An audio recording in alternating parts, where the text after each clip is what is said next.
বাবা বাবা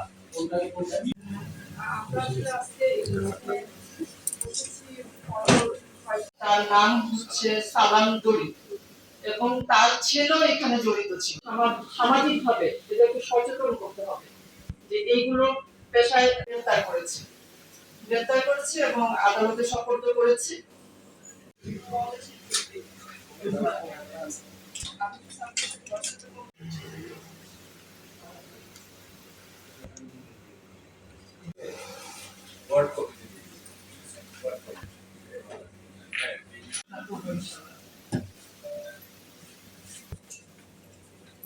আমরা এই সালাম দড়িকে গ্রেফতার করে তাকে হচ্ছে নিয়ে এসে লাস্ট পোস্টমর্টম করি, করার পর আমরা হচ্ছে এখানেও তার আরেকটা কোনো সম্পর্ক নেই। যে ঘটনাটা সেটা আমি বলছি।